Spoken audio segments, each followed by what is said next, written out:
Hey all, Peter Zeihan here, coming to you from Colorado. Today we're doing an educational video for folks who are of the MAGA crowd who are discovering that the Trump administration is changing policy pretty dramatically on them in the case of Ukraine. When Trump was running for president the third time to get his second term, he started repeating a lot of Russian propaganda about how the war was Ukraine's fault and Zelensky needs to go. Then he came in and discovered that things perhaps were not as he realized. So the point of this video is to explain to you what Trump has discovered over the last 6 months and why it's leading to his policy change. This war was always going to happen. It didn't happen because of who the American president was or the German chancellor or the Ukrainian president. It happened because of how the Russians view their world. The Russian territories are pretty flat and open, and there's no real good spot to hunker behind to shield yourself from the armies of your foes.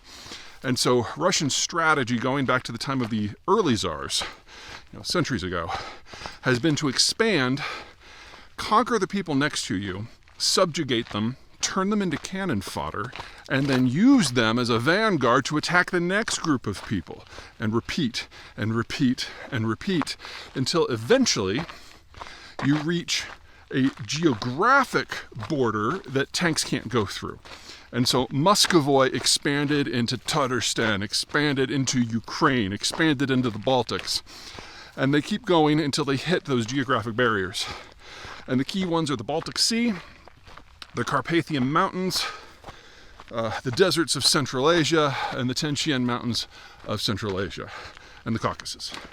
If the Russians, from their point of view, can do this, then they will have achieved a degree of physical security that they could not get from remaining at home. And the Russian leader who ultimately proved most successful at doing this in the modern age is Joseph Stalin. And the borders that the Soviet Union held during the Cold War were the most secure that the Russians have ever been. You just have to keep in mind a few things here. Russia is not a nation state like Germany or the United States or Australia. It's a multi-ethnic empire where the non-Russian ethnics exist solely to serve as a ballast and as cannon fodder in wars, which means that in times of prolonged economic or political decay, like say the 1980s, the empire breaks apart, and all of the various nationalities that used to be used as cannon fodder all of a sudden are on the other side of an international border. So Russia has only about, call it 60%, 65% of the territory of the Soviet Union, but all of those other zones are largely populated. And they're populated with ethnicities that are not simply hostile to Moscow, but have been subjugated to Moscow in the past.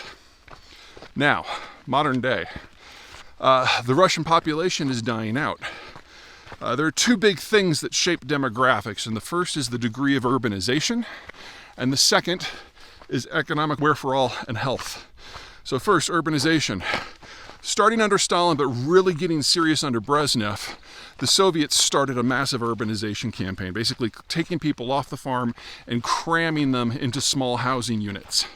And in doing so, birth rates dropped by 80% in 2 generations. At the same time, this agrarian population was not really schooled up to deal with the realities of the industrial age, and you had a lot of people who became functionally dispossessed. One of the results, among many, was insane levels of alcoholism. Then, when the Soviet system collapsed in 1989, heroin became a big problem, along with multi-drug resistant tuberculosis and HIV.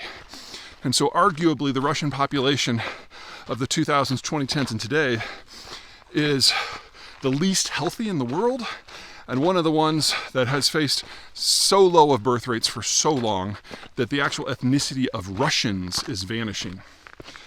These two trends come together in the Ukraine war.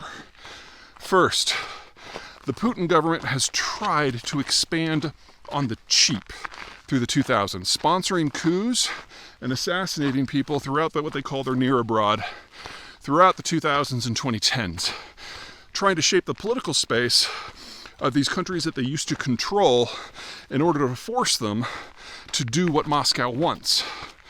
And they were always able to find collaborators among these countries who could be bought off or maybe even wished for the return of Russian troops. But they could never convince the majority of the population that existing to serve Russian goals was in their best interests. And so the result, among many, were things like color revolutions, where the peoples of these countries would basically rose up and throw off the pro-Russian puppets.